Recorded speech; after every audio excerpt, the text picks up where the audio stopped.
Welcome to the WWC RDD Standards Training module focused on introducing the logic of regression discontinuity designs.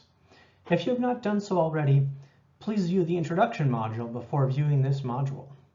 The introduction module reviews important background information about this training and describes accompanying resources. You can access all the resources mentioned in this module through the WWC website, whatworks.ed.gov. This module presents an overview of regression discontinuity designs, or RDDs, and discusses approaches that are commonly used to estimate intervention impacts in these designs. This module describes how to assess whether a study is eligible for WWC review as a regression discontinuity design, and finally, this module discusses the possible WWC study ratings for these types of designs. After completing this module, you will be familiar with the general structure of RDDs and will be able to identify whether a study is eligible for WWC review under the RDD standards. Regression discontinuity designs are similar to randomized control trials in that the intervention and comparison groups being compared are formed by design rather than through self-selection, which is more typical in quasi-experimental designs. However, regression discontinuity designs are different from randomized control trials in that the intervention and comparison groups are not formed randomly. Instead, the intervention and comparison groups are formed purposefully. Specifically, regression discontinuity designs occur when interventions are offered to units based on whether they scored above or below some cutoff value on a known variable. The variable used to assign units to the intervention or comparison group is commonly referred to as the forcing variable, but is also often referred to in the literature as the assignment or running variable. In regression discontinuity designs, the units that are assigned to intervention or comparison groups may be individuals, such as teachers or students, but they can also be clusters of individuals, such as whole classes or schools. For instance, in an individual assignment RDD study, students might be assigned to receive a supplemental summer tutoring intervention if they score below a cutoff value on a standardized test. Or, in a cluster assignment RDD study, schools might be awarded a grant if they score above a cutoff value on some application score. Thus, assigned units in an RDD could be individuals or clusters of individuals. The graph here visually displays an example of the assignment mechanism in a regression discontinuity design. In this example, let's say the intervention of interest is a remedial mathematics intervention used to provide additional instruction to support middle school students who are struggling in math. Here, the forcing variable used to assign individuals to conditions was a math achievement test administered at baseline. And let's say the researchers selected a cutoff value of 50 on the forcing variable, meaning that any students who score at or below 50 on the pretest assessment are assigned to receive the remedial mathematics intervention supports. Those students who scored above 50 on the pretest assignment are assigned to the comparison group and thus receive business as usual services. So in this example RDD study, the intervention would be offered to units based on whether they scored above or below that cutoff value of 50 on the forcing variable or the baseline math assessment. It is worth reiterating that RDDs occur when interventions are offered to units based on whether they score above or below some cutoff value on a known forcing variable, depending on the nature of the intervention and the measurement features of the forcing variable. For instance, in the example shown here, those who scored below the cutoff value would be assigned to receive the intervention because the intervention of interest was a remedial math intervention designed to improve mathematics achievement, and because the forcing variable was a baseline measure of mathematics achievement where lower scores indicated lower achievement. However, in contrast, many other RDDs may be designed in such a way that units who score above the cutoff value are the ones who are assigned to receive the intervention. For example, a merit aid intervention for first-time college students might assign high-achieving students to receive a financial aid award to defray the costs of college. For any students who score above some cutoff value on an admission score that is comprised of their high school grade point average, class rank, and ACT test score. In that example, students scoring above some cutoff value on the forcing variable would be assigned to receive the merit aid intervention. Effects reported in RDD studies provide consistent estimates of local average impacts at the cutoff value of the forcing variable. The effect of an intervention is typically estimated in an RDD as the difference in mean outcomes between the intervention and comparison group members at the cutoff after statistically adjusting for the relationship between the outcome and the forcing variable. A regression line or a curve is typically estimated separately for the intervention group members on one side of the cutoff value and the comparison group members on the other side of the cutoff value. The difference in these regression lines at the cutoff value of the forcing variable then serves as the estimate of the effect of the intervention. In other words, an intervention effect is said to have occurred when there is a discontinuity in the two regression lines at the cutoff value of the forcing variable. This effect estimate represents the average intervention effect for units right at the cutoff value of the forcing variable. RDDs will generally provide asymptotically unbiased estimates of the effect of an intervention if the outcome forcing variable relationship is modeled appropriately and if the forcing variable was not manipulated to influence assignment to the intervention group. Thus, as you will see in the remaining modules in this training series, these considerations play a central role in the WWC standards for reviewing evidence of RDDs, since appropriate statistical modeling is essential for unbiased impact estimation. One statistical approach for estimating intervention impacts in RDDs is to use a single regression model to estimate the discontinuity in the outcome at the cutoff value of the forcing variable. In this single regression model specification, Y is the outcome measure for unit I, X is the forcing variable centered at the cutoff value, T is an indicator or a dummy variable for whether a unit was assigned to the intervention or comparison group, and epsilon is the error term. In this single regression model specification, the intervention impact at the outcome at the cutoff is represented with beta 2, or the coefficient for the treatment indicator in the model. Alternatively, the other common statistical approach for estimating intervention impacts in RDDs is to use two separate regression models, one for each side of the cutoff of the forcing variable. In this two regression model specification, Y is still the outcome measured for unit I, X is the forcing variable centered at the cutoff value, and epsilon is the error term. The superscripts R and L are then used to indicate whether the model was specified using data from the right or the left side of the cutoff on the forcing variable, respectively. In this two regression model specification, the intervention impact on the outcome at the cutoff is represented by the difference between the beta zeros from the two regression models, also known as the intercept terms from those models, because again, the forcing variable predictor X in the model has been centered around the cutoff value of the forcing variable.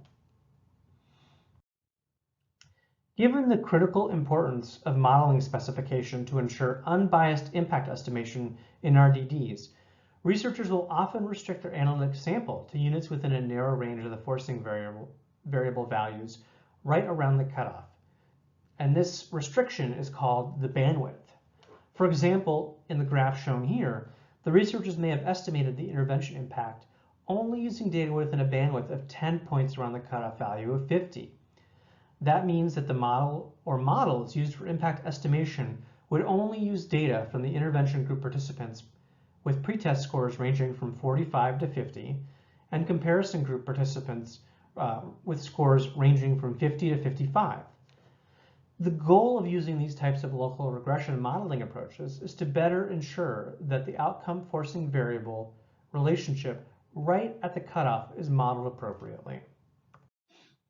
Rather than using local regression approaches for impact estimation in RDDs, researchers may choose to use all observed data in impact estimation models. This means rather than estimating regression models locally within a bandwidth, the researchers instead estimate regression models globally using all available data. In this case, researchers typically use fit statistics to select a model specification that is the best fit to the observed data. When using global regression approaches for RDDs, researchers will typically estimate polynomial regression models rather than linear regression models to reflect the most appropriate functional form of the outcome forcing variable relationship. So, when researchers use global polynomial regression approaches in RDDs, their impact estimation models will typically include additional polynomial terms for the forcing variable, such as squared or cubed terms. We can view a few graphs here to illustrate intervention impacts in RDDs. In this graph, let us imagine we are planning to offer a remedial mathematics intervention for middle school students. A sample of middle school students completed a baseline mathematics achievement test. This pretest score will be used as a forcing or assignment variable for the regression discontinuity design with a cutoff value of 50. In other words, any student scoring below 50 on the pretest score will be assigned to the intervention group and will receive remedial mathematics intervention. And any students scoring above 50 on the pretest score will be assigned to a business as usual comparison group. If we're interested in examining the impact of the intervention on follow-up mathematics test scores, then this regression discontinuity design can provide a consistent estimate of the local average impact right at the cutoff value of 50 on the pretest score if we estimate regression lines separately for the intervention and comparison groups on either side of the cutoff. Thus, our goal would be to assess whether there is a discontinuity in the two regression lines at the cutoff. For instance, in the graph shown here, if we use the two regression model specification approach, we might estimate a best fit line for the intervention group participants on the left side of the cutoff and a best fit regression line for the comparison group participants on the right side of the cutoff. Then, the discontinuity between those regression lines at the cutoff value of 50 represents the intervention impact estimate of interest. In the example shown here, the intervention has shown a positive impact, given that the intervention group participants have higher mathematics follow-up test scores than the comparison group participants, right around that cutoff value of 50 on the forcing variable. However, let's say the intervention has no impact on students' mathematics scores at follow-up. In this scenario, we might observe a pattern of data like that shown here, where there's no discontinuity or no jump in the best fit regression lines right at the cutoff value of 50.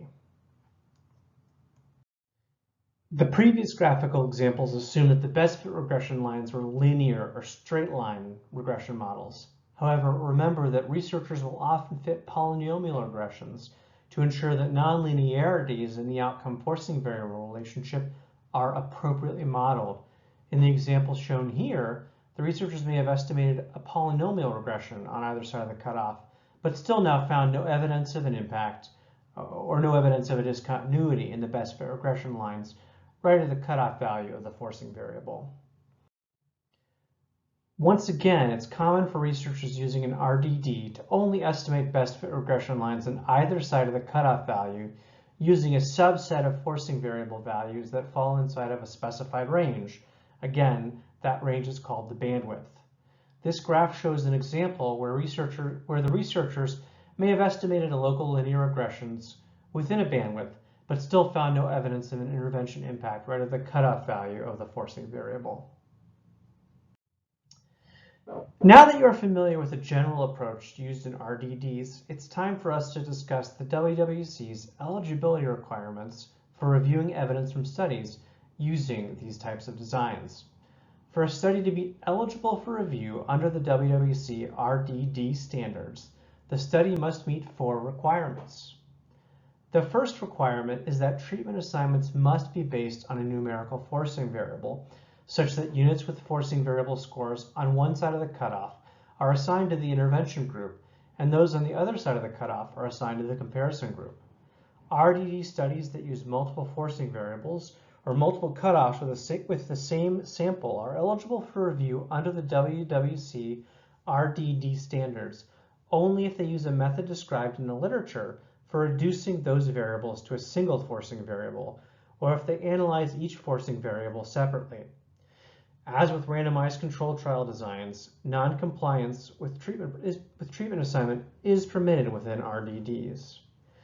The second eligibility requirement is that the forcing variable must be ordinal, at least ordinal, meaning it has a unique ordering of values from lowest to highest, and it must include a minimum of 4 or more unique values below the cutoff and 4 or more unique values above the cutoff. This condition is required to ensure that the outcome forcing variable relationship can be credibly modeled. The forcing variable must never be based on a non-ordinal categorical variable like gender or race. And the forcing variable cannot be based on ordinal values with fewer than 4 unique values on either side of the cutoff. It is important to distinguish here between truly ordinal variables that might appear categorical versus categorical variables that might appear ordinal. For example, imagine a proficiency achievement test with a total of 8 categories that were assigned to a letter grade. Rank A might correspond to the highest level of achievement. Rank B could then correspond to the next lower level of achievement, and so on down to H, which would represent the lowest level of achievement. These 8 categories could be assigned to numbers 1 through 8, such that A would correspond to number 1, B would correspond to number 2, and so on through H, which would correspond to number 8. Let's say then that students who received a score of 5 through 8 were assigned to the intervention condition, and students who received a score of 1 through 4 were assigned to the comparison condition. Although this would represent a numerical forcing variable that given that ranges from 1 to 8, this is also ordinal, because as a score moves from 1 to 8, it represents a decreasing degree of achievement, and thus the ordinal scale allows comparisons of the degree of achievement for students at different levels of the scale. And in this example, the forcing variable also had at least 4 values above and 4 values below the cutoff. In contrast, imagine an intervention where students in the sample were assigned a condition by the first letter of their last name. As before, the letter A is assigned a value of 1, the letter B is assigned a value of 2, continuing to Z, which would be assigned a value of 26. Let's imagine that the sample members who had a value of 1 through 13 on the forcing variable were assigned to the intervention group, and those with a value of 14 through 26 were assigned to the comparison group. Although this forcing variable is numeric and has more than 4 unique values above the cutoff and more than 4 values below the cutoff, it is not truly ordinal. The difference between having a value of 1 and 2 on the forcing variable doesn't represent a change in the magnitude of anything, simply categorical differences in the first letter of their last name. The third eligibility requirement for reviewing a study under the WWC's RDD standards is that the study must not have a confounding factor. The WWC defines a confounding factor as an observed component of the study design that is aligned solely with either the intervention or comparison group condition. In the case of RDDs, this means that the cutoff value of the forcing variable must not be used to assign members of the study sample to interventions other than the one that is being tested. For example, the income cutoff used for determining students' free or reduced price lunch status is often used as an eligibility criterion for a wide range of other programs and services that could affect student achievement. An RDD study that using the same income cutoff for treatment assignment to other programs would likely have a confounding factor, because it wouldn't be possible to isolate the causal effects of the tested intervention from the effects of other interventions that might be tied to that income cutoff for free or reduced price lunch status. The fourth and final eligibility requirement for reviewing a study under the WWC's RDD standards is that the forcing variable used to calculate impacts must be the actual forcing variable and cannot be a proxy or estimated forcing variable. The WWC defines a proxy forcing variable as one that has a correlation of less than 1 with the actual forcing variable. It's not uncommon for researchers to attempt to create proxies or to recreate the forcing variables that other researchers used or that other intervention used when there's an interesting intervention and they don't have access to the true forcing variable. Therefore, careful attention must be paid to the forcing variable when reviewing studies to ensure that the forcing variable that was used is the same that was used for the intervention. If a study claims to be based on an RDD but does not meet these 4 eligibility requirements, then the study is not eligible for review as a regression discontinuity design under the WWC RDD standards. The study, however, might be eligible for review as a quasi-experimental design under the WWC's group design standards. A study assessed the effects of a mathematics tutoring intervention for students in grade 6. Students who received a letter grade of D or F in their mathematics course in grade 5 were assigned to receive tutoring as a part of the intervention group. Students who received a letter grade of A, B, or C were assigned to the comparison group. Is this study eligible for review as an RDD under the WWC's RDD standards? Your choices are yes or no. You may want to pause the video now to think about your answer.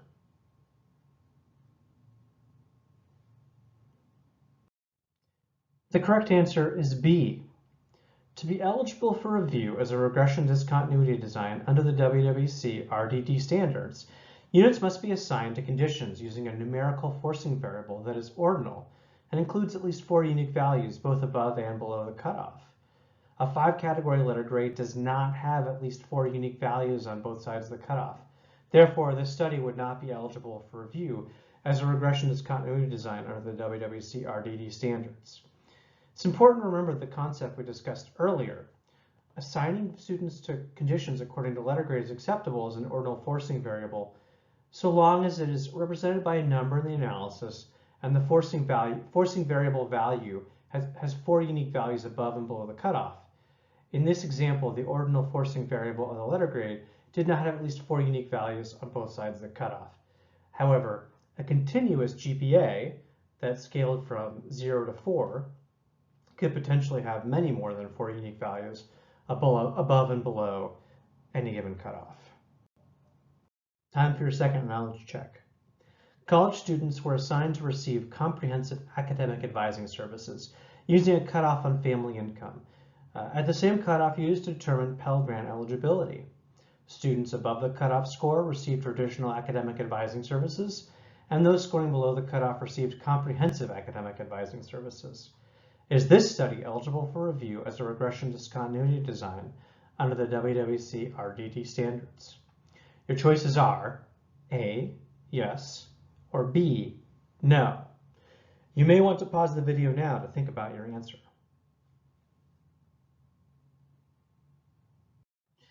The correct answer is B. To be eligible for review as a regression discontinuity design under the WWC RDD standards, the cutoff value of the forcing variable cannot be used to assign members of the study sample to interventions other than the one being tested. Because the income cutoff used for Pell Grant eligibility could be used for a wide variety of other services that could also affect college students' achievement, there's a con found in this study. Therefore, this study would not be eligible for review as a regression discontinuity design under the WWC RDD standards.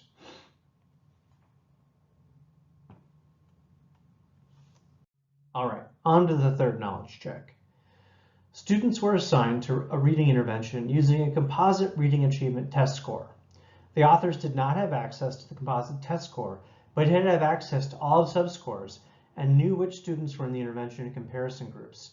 To conduct their RDD impact analysis, the authors constructed a weighted average of the subscores to approximate, but not exactly match, the composite test score forcing variable. Is this study eligible for review as a regression discontinuity design under the WWC RDD standards? Your choices are A, yes, or B, no. You may want to pause the video now to think about your answer. The correct answer is B. To be eligible for review as a regression discontinuity design under the WWC RDD standards, the forcing variable used to calculate impacts must be the actual forcing variable used to assign students to the intervention. The authors did not have access to the actual forcing variable, which was the composite reading achievement test score used to assign students to the intervention or comparison conditions. They only had access to a proxy forcing variable, which was constructed as a weighted average of the subscores. Therefore, this study would not be eligible for review under the WWC RDD standards unless the researchers could somehow demonstrate that their proxy forcing variable was exactly matched to the real forcing variable or had a correlation of 1. After a study is determined to be eligible for review as a regression discontinuity design under the WWC RDD standards, the study can receive one of three possible ratings: meets WWC RDD standards without reservations, meets WWC RDD standards with reservations, or does not meet WWC RDD standards. To receive the highest possible rating of meets WWC RDD standards without reservations, the study must completely satisfy the 5 RDD standards shown in the table displayed here. The next 5 modules in this training series will describe each of the 5 RDD standards in more detail. To receive the rating of meets WWC RDD standards with reservations, the study must partially satisfy standards 1, 4, and 5, and must also partially satisfy either standard 2 or standard 3. Studies will receive the rating of does not meet WWC RDD standards if they do not at least partially satisfy any of standards 1, 4, or 5, and do not at least partially satisfy one of standards 2 and 3. Note that studies receiving this rating of does not meet WWC RDD standards may potentially be re-reviewed as a quasi-experimental design study using the WWC group design standards. Before concluding this training module, it is worth noting that many RDD studies will report multiple impacts of interest. For example, for multiple outcomes of interest or multiple subgroups of interest. In these scenarios, each of the 5 RDD standards covered in the subsequent modules will be applied to each outcome and subgroup combination, resulting in a separate rating for each combination. The overall rating for a study will then be the highest rating attained by any outcome subgroup combination that constitutes a main finding and will apply only to the combination or combinations with that rating. Usually only the full sample will be a main finding, but sometimes reviews will focus on a subgroup of interest, such as students with autism or students with disabilities. Module 8 in this training series will discuss other unique considerations that must be taken into account when reviewing evidence from RDD studies where impact estimates are pooled or aggregated across multiple combinations of forcing variables, cutoffs, or samples. This concludes our module on the regression discontinuity designs. Let's review what we discussed in this module. We described the general structure and assignment mechanism in RDDs. We discussed common approaches to impact estimation in RDDs reported in the educational research literature. And finally, we described the criteria used to assess whether a study is eligible for review as a regression discontinuity design under the WWC RDD standards. The next module in the training series will focus on the WWC's first standard, the integrity standard, which outlines requirements for establishing the integrity of the forcing variable used in this design.